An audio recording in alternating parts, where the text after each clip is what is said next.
Hello everyone, it's Michael the Mechanical here. Today, my car's not back yet.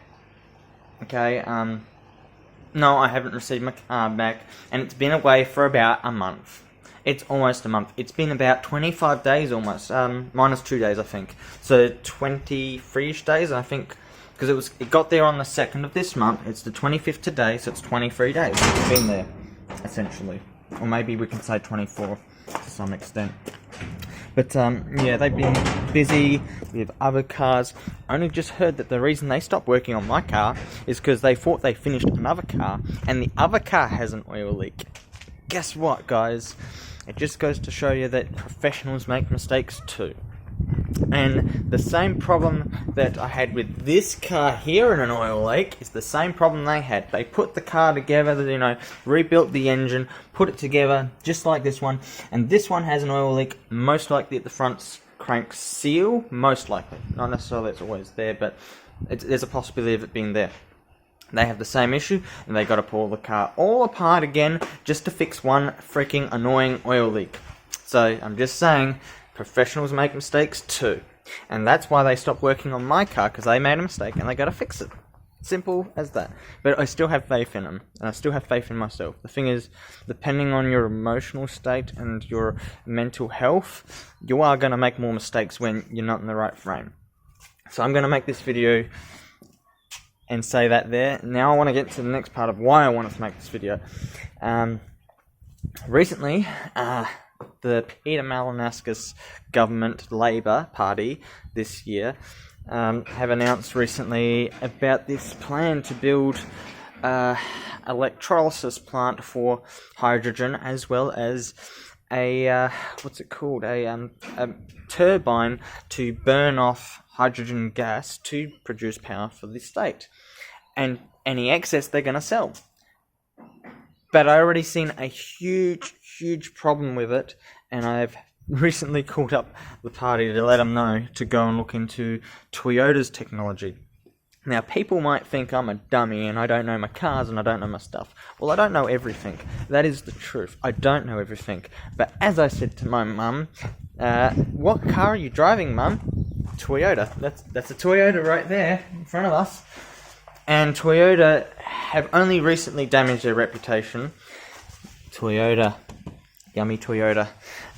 They've only recently damaged their reputation with some of the technology having issues with injectors in the exhaust pipe. And they'd either get stuck open and, just waste fuel, a lot of fuel, or they get stuck and then the catalytic converter burns out. So that was the reason for the injector being there. It's a fifth injector on newer models, something maybe 2010 to 2017-ish. Anyway, doesn't matter how well you maintain those vehicles, that was always going to happen with those models. So people have been getting refunds over that issue. But otherwise, why do I still support Toyota if that's what I know about Toyota? They've actually gone and 5-upped themselves and 5-upped a lot of people in a sense of they're coming out with the Toyota Mirai. Now, a lot of you guys out there might be super duper Tesla fans and think that the world is Tesla. Tesla is amazing. Tesla is the top dog in this party, in this fight and stuff.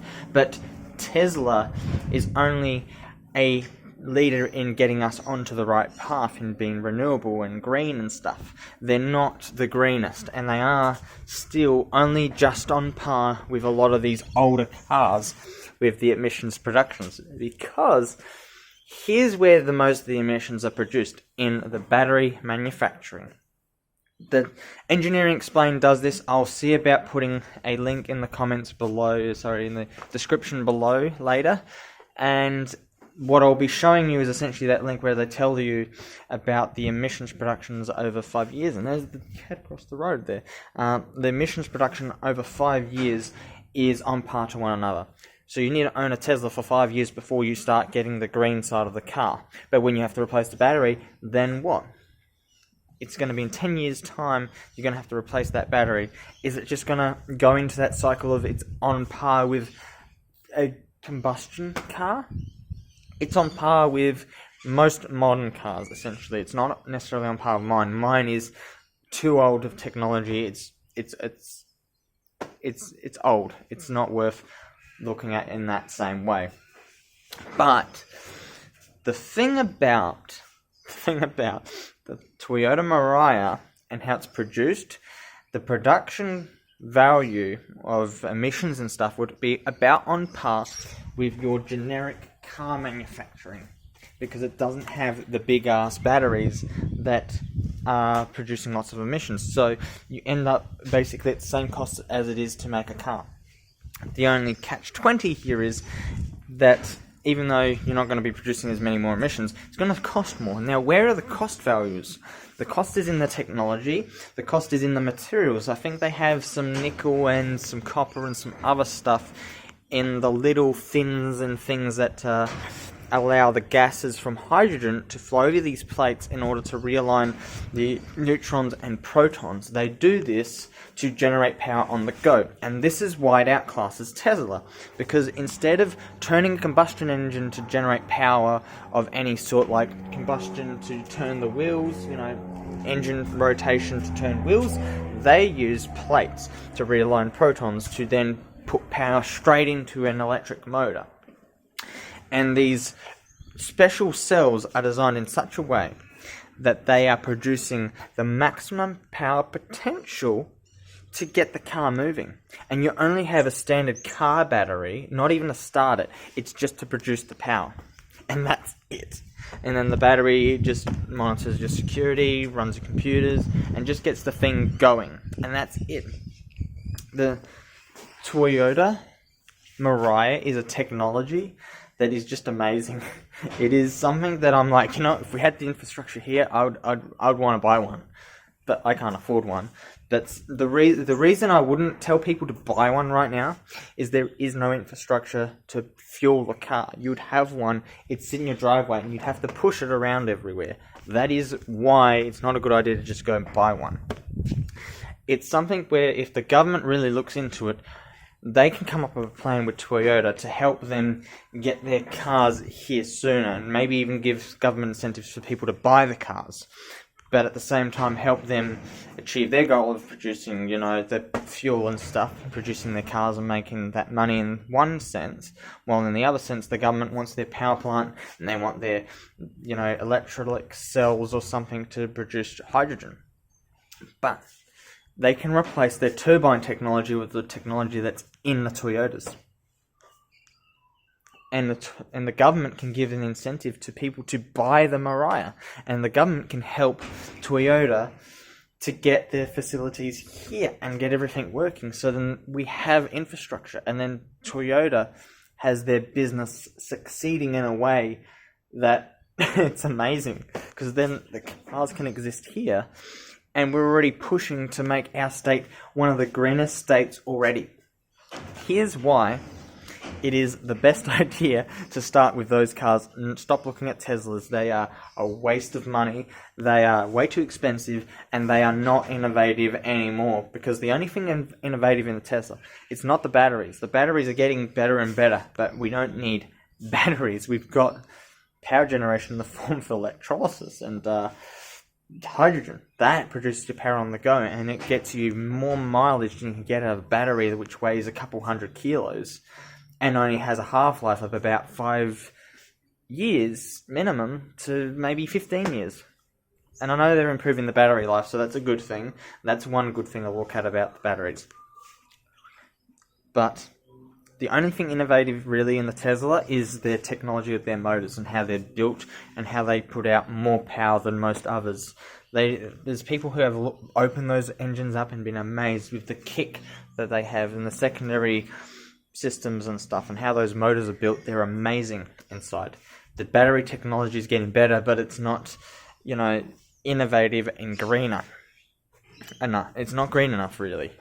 But I still wouldn't say we don't need that stuff. We still need that stuff regardless. Batteries are like a backup system when you just need to store power, and when something fails or you need power when the system breaks down, you still have that flow. That it can just push power where you need power to operate things. Whereas with hydrogen against plates, zero noise pollution, Zero noise pollution in the way it produces power.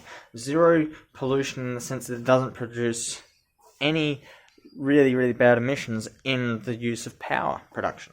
The only problem is, while they've eliminated, emissions on one half of the usage of hydrogen, the production of hydrogen still has, in every single way, shape and form, still has those non-green effects.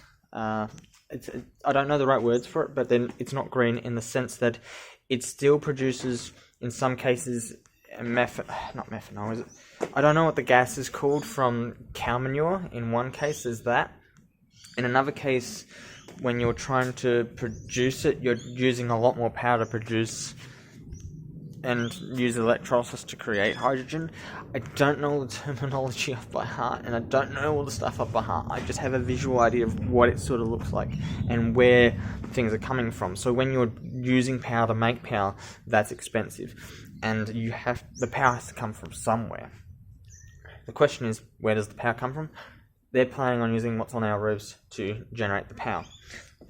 Now, if for the everyday homeowner and the everyday owner with solar panels, if they decide to reduce how much they're going to pay you for using solar panels on your roof, and the cost of keeping and maintaining a solar system outweighs what your benefits are,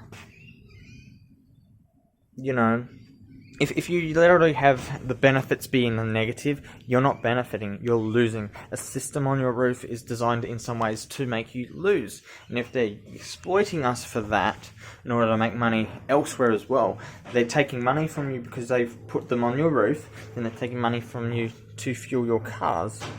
That's not you benefiting from a solar system. In which case, I'm going to say this, a battery is still better for you as a homeowner, because they can no longer take your excess power and put it straight into the grid. It goes directly into your battery, which then feeds back into your house if you need to disconnect from the grid. But do not sign the paperwork that allows them to take the battery and use its power to the grid and put the power into the grid. Don't let them do that to you. That is you getting screwed over yet again on another potential aspect of your system. Because the solar system value is going down in the sense of what we're losing from them now. It's not really generating profit. It's saving you money in the short term, but in the long term, it's going to have that knock-on effect, which you don't see now because it's helping you now, and you feel like it's helping you now, but you're still potentially paying off things. I'm off track. I'm off course a lot when I think about this stuff, and it's really hard to stay on course. But the fact of it is, I implore people to go and look into the Toyota Mirai, because if I had to choose between my car and a Toyota Mirai for the reason of greenness and being the best car possible, I'd have to choose a Toyota Mirai, because these things burn fuel, produce more emissions than this car here does for sure, because it's diesel. And, well, Toyota is pretty reliable. There's a lot of aspects to think about, and it's really hard to nail down those specific ones that make it the best and clear-cut choice of why you would want a Toyota Mirai over an old-school car, or over a new car, or over a Tesla. But we already know Toyota Mirai, speaking of prices, they're up there still probably with Tesla, but at least to those green thumbs, people who have a green thumb and want to be green, the Toyota Mirai is the car for you, because the production costs of it, while still potentially high, it's in the emissions production during the production of the vehicle, it would be about on par with any old school car, how they're producing emissions. But when we're talking about the Tesla, it already beats that, because it doesn't need a battery like a Tesla does. So, green thumbs out there, have a look into it, see what you come up with, and make a decision for yourself whether or not you're a Tesla fan or you're a Toyota fan. I'm only a fan of the technology. I'm never going to be a fan of any specific company. I'm only going to be a fan of the products I like. And that's it. That's me. But anyway, guys, thank you for watching. And as for any of my viewers who are still like in support of me and whatnot with what I have done, what I do and stuff, just know that my car's definitely not here. We've already been out the front, we've already been around the back. There is no sign of the Triton here, only the Pajero, Mum's Toyota, a Tata, which is over in that corner there, and then no Triton. It's been away for something like 23 days, almost a month, and I'm expecting it potentially mid next week, and then I got to pay for my car back. So anyway, guys, thank you very much. Have a lovely day or night wherever you are in the world, and I'm gonna get back into some other work potentially and work on some other stuff. Take care, everyone. Michael out.